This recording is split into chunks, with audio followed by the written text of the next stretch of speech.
ब्रह्मर्षि श्री देवराहा बाबा साधना 900 वर्षों से ज्यादा समय तक जीने वाले और इच्छा मृत्यु को प्राप्त ईश्वरलीन महायोगी जिनका उम्र हर रोज 3 घंटे 1 पहर बढ़ जाता था। देवराहा बाबा भारत के जाने माने सिद्ध पुरुष तथा योगी थे। पूजनीय बाबा को महर्षि पतंजलि के अष्टांग योग में महारत हासिल थी। देवराहा बाबा का जन्म कब हुआ कोई नहीं जानता।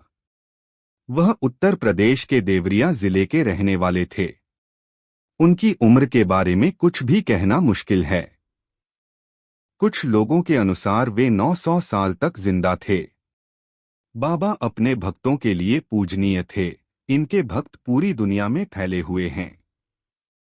नेता, फिल्म स्टार्स और बड़े बड़े अधिकारी उनसे आशीर्वाद लेने आते थे। बाबा जनसेवा और गोसेवा को सर्वोपरि मानते थे। यही नहीं, अपने भक्तों को गरीबों और जरूरतमंदों की सेवा, गोमाता की रक्षा करने तथा ईश्वर की भक्ति में लीन रहने को प्रेरित करते थे।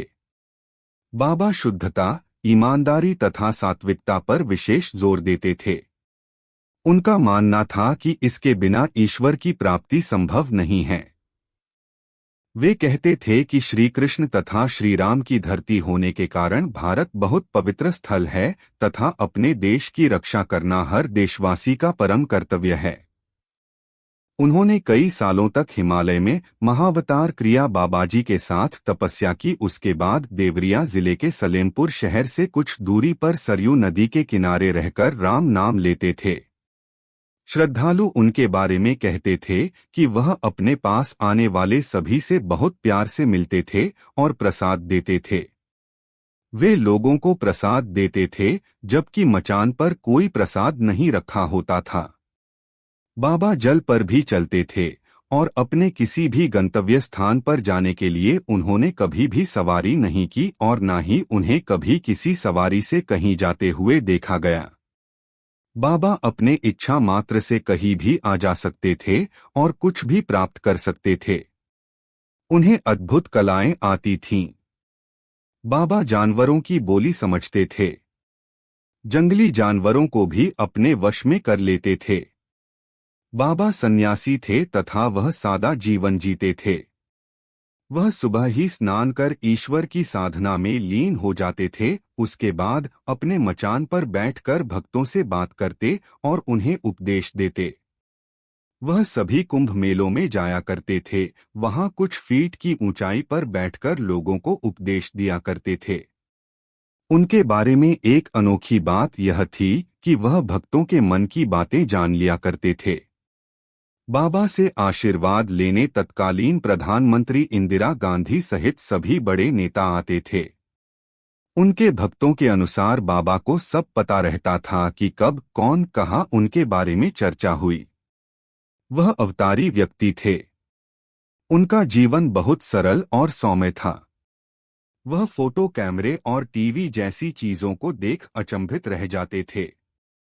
वह उनसे अपनी फोटो लेने के लिए कहते थे, लेकिन आश्चर्य की बात यह थी कि उनका फोटो नहीं बनता था।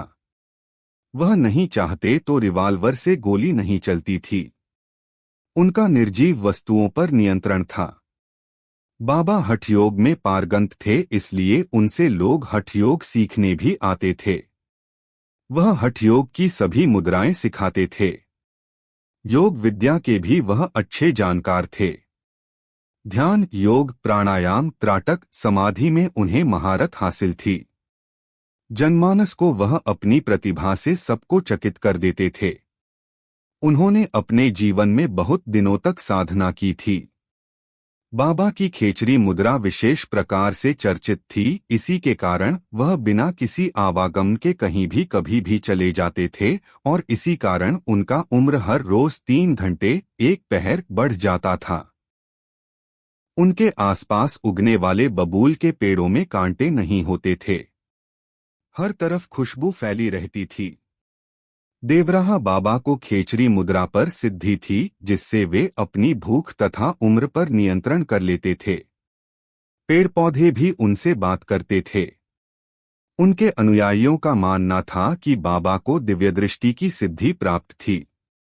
बाबा बिना कहे सुने ही अपने पास आने वालों की समस्याओं और उनकी मन की बात जान लिया करते थे। उनकी याददाश्त बहुत तेज थी कि वे दशकों बाद भी किसी व्यक्ति से मिलते थे, उसके खानदान के बारे में बताते थे। बाबा ने जीवन भर कोई अन्न ग्रहण नहीं किया। वे यमुना का पानी पीते थे अथवा दूध, शहद और श्रीफल के रस का कभी कभार सेवन करते थे। एक अध्ययन के मुताबिक अगर कोई व्यक्ति ब्रह्मांड की ऊर्जा से शरीर के लिए जरूरी एनर्जी ले तो ऐसा संभव है कि उसे भूख ना लगे।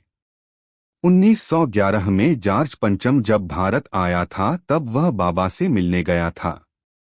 डॉक्टर राजेंद्र प्रसाद को बचपन में ही देखकर बाबा ने कहा था कि वह एक दिन राजा बनेंगे।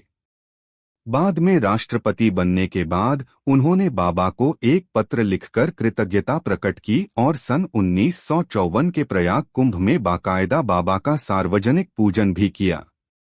बाबा किसी के साथ भेदभाव नहीं करते थे, आशीर्वाद सबको समान रूप से देते थे।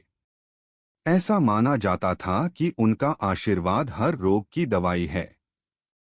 बाबा बलिष्ठ कदकाठी के थे, लेकिन देह त्यागने के समय तक वे कमर से आधा झुककर चलने लगे थे। उन्होंने अपना पूरा जीवन मचान पर ही बिताया था। नीचे से ही लोग उनके दर्शन करते थे। मचान पर वे साल में 8 महीना बिताते थे। कुछ दिन बनारस के रामनगर में गंगा के बीच, माघ में प्रयाग, फागुन में मथुरा के मठ के अलावा वे कुछ समय हिमालय में एकांतवास भी करते थे। उन्होंने खुद कभी कुछ नहीं खाया, लेकिन भक्तों को हवा से प्रसाद प्रकट कर बांटते थे। श्री देवराहा बाबाजी जी की साधना शुद्ध मूल मंत्र के साथ इस बार के मासिक पेड ग्रुप अनमोल प्रयोग मार्च 2025 में सविस्तार उपलब्ध कराया गया है। चूंकि मार्च 2025 पेड ग्रुप का निर्माण किया जा चुका है, अतः इच्छुक साधक मित्र शीघ्र अतिशीघ्र ग्रुप की सदस्यता ग्रहण कर यह अद्भुत साधना कर सकते हैं।